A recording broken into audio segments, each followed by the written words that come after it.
शून्य से ब्रह्मांड तक। चलिए एक ऐसे गहरे और अद्भुत सफर पर चलते हैं जो हमारी रोजमर्रा की भागदौड़ से बहुत अलग है। काम की व्यस्तता में हम अक्सर भूल जाते हैं कि हमारा वजूद आखिर है कहाँ। सिर्फ इस धरती पर नहीं, बल्कि इस विशाल अनंत ब्रह्मांड में। आज की ये यात्रा सिर्फ अंतरिक्ष के बारे में नहीं है, बल्कि उस समय से भी पहले की है, जब समय और अंतरिक्ष नाम की कोई चीज होती ही नहीं थी। तो सबसे बड़ा और शायद थोड़ा डरावना सवाल, अस्तित्व की शुरुआत आखिर कैसे हुई? सोचकर देखिए, हर वो आकाशगंगा, हर वो ऊंचा पहाड़ जिसे हम देखते हैं, महासागर और यहां तक कि हमारे अंदर उठने वाले जज्बात भी, ये सब एक ही रहस्यमयी जगह से, एक ही शुरुआत से पैदा हुए हैं। है ना कमाल की बात? अध्याय 1, वास्तविकता की शुरुआत। जरा कल्पना कीजिए एक ऐसे समय की जब कुछ भी नहीं था, बिल्कुल कुछ नहीं, कोई आवाज नहीं, कोई जगह नहीं, और समय तो था ही नहीं। और फिर आज से लगभग 13.8 अरब वर्ष पहले बिग बैंग हुआ। अब यहाँ एक बहुत बड़ी गलतफहमी है जिसे दूर करना जरूरी है। बिग बैंग किसी खाली जगह में हुआ कोई धमाका नहीं था, बिल्कुल नहीं। ये तो खुद अंतरिक्ष और समय का एक बेहद हिंसक और अचानक हुआ जन्म था। उससे पहले जगह या स्पेस जैसी कोई चीज थी ही नहीं। इस अवस्था को कहते हैं सिंगुलैरिटी। आज जो कुछ भी मौजूद है, खरबों तारे, अरबों आकाशगंगाएं, वो सब एक समय में एक परमाणु से भी छोटी जगह में सिमटा हुआ था। यकीन करना मुश्किल है ना? ये इतना गर्म और सघन था कि हमारी भौतिकी यानी फिजिक्स के सारे नियम यहां आकर पूरी तरह टूट जाते हैं। उनका कोई मतलब नहीं रह जाता। और फिर एक सेकंड के भी एक बहुत ही छोटे हिस्से में, जिसे कॉस्मिक इन्फ्लेशन कहते हैं, ये पूरी वास्तविकता प्रकाश की गति से भी तेज फैल गई।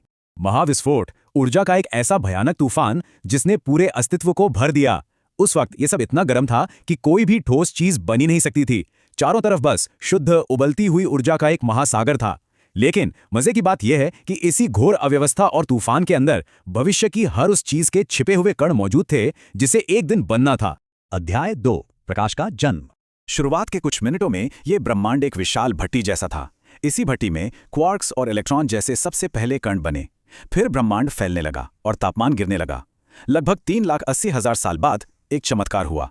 ब्रह्मांड इतना ठंडा हो गया कि परमाणु बन सके, और प्रकाश जो अब तक फंसा हुआ था, पहली बार अंतरिक्ष में स्वतंत्र रूप से बहने लगा।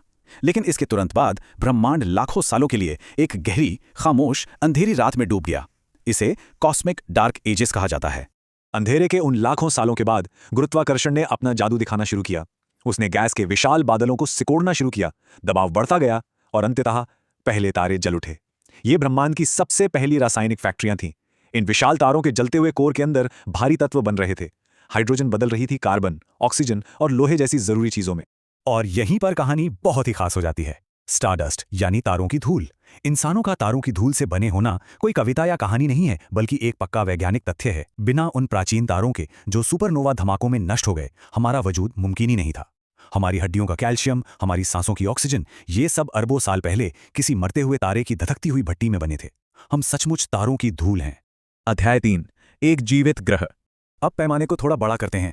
गुरुत्वाकर्षण अरबों तारों को खींचकर विशाल ब्रह्मांडीय शहर बना रहा था, जिन्हें हम आकाशगंगाएं कहते हैं। एक तरफ हमारी अपनी मिल्की वे है, इतनी विशाल की प्रकाश को भी इसके एक छोर से दूसरे छोर तक जाने में 1,00,000 साल लग जाएं। और इसके केंद्र में एक सुपर मैसिव ब्लैक होल है। वहीं दूसरी तरफ 4.6 अरब साल पहले बनी हमारी अपनी पृथ्वी, जो आज जैसी नीली और खूबसूरत बिल्कुल नहीं थी। वो एक छोटा, जहरीला और पिघला हुआ नर्क था, जिस पर लगातार क्षुद्रग्रहों की बमबारी हो रही थी। लेकिन फिर चीजें बदलीं। लाखों सालों तक लगातार बारिश होती रही और महासागर बने। फिर किसी तरह उन महासागरों में साधारण अणु आपस में मिलकर खुद को दोहराने वाले सिस्टम बन गए और जीवन की शुरुआत हुई। अरबों सालों तक जीवन बस सूक्ष्म ही रहा, बहुत ही साधारण। फिर समय आया डायनासोर का, जिन्होंने 160 मिलियन वर्षों तक राज किया। लेकिन 66 मिलियन वर्ष पहले एक विशाल क्षुद्र ग्रह पृथ्वी से टकराया और सब कुछ खत्म हो गया। यह पृथ्वी के लिए एक बहुत बड़ा बायोलॉजिकल रीसेट था। अध्याय 4, ब्रह्मांड का जागरण। उस महाप्रलय के बाद जो छोटे स्तनधारी जीव बच गए थे, उन्हें पनपने का मौका मिला। और लाखों सालों के इवोल्यूशन के बाद यकीनन ब्रह्मांड का सबसे बड़ा चमत्कार हुआ, चेतना यानी कॉन्शियसनेस।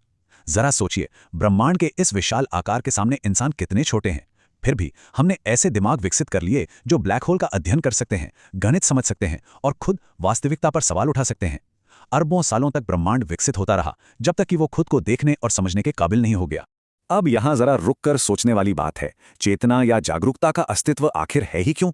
निर्जीव पदार्थ जैसे तारों की धूल और गैस एकजुट होकर ऐसा कुछ कैसे बन गए जो खुद के होने का एहसास कर सकें, जो सोच सकें? सच कहूं तो ये आज भी विज्ञान के सबसे बड़े और गहरे अनसुलझे रहस्यों में से एक है।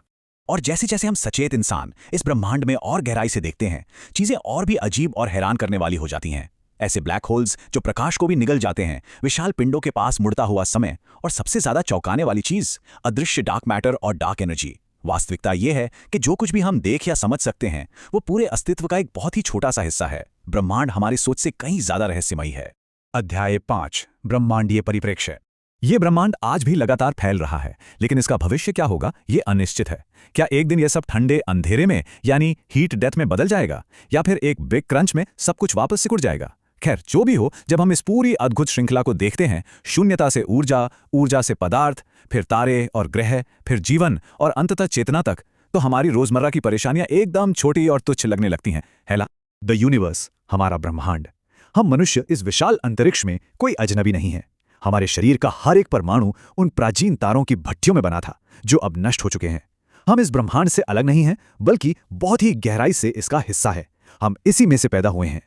मनुष्य ब्रह्मांड का स्वयं को देखने का एक माध्यम है। ये विचार बहुत गहरा है। हम केवल इस ब्रह्मांड में रहने वाले कुछ छोटे जीव नहीं हैं। हम वो चेतना है जिसके जरिए ये ब्रह्मांड खुद की विशालता और सुंदरता को महसूस कर रहा है। जब हम रात में तारों को देखते हैं तो असल में ब्रह्मांड खुद को देख रहा होता है। क्या ये इस बात पर सोचने को मजबूर नहीं करता कि ये चेतना, ये जीवन कितना दुर्लभ और अनमोल है? इस अद्भुत सफर का हिस्सा बनने के लिए शुक्रिया। अंतरिक्ष की इस विशालता को महसूस करते रहिए।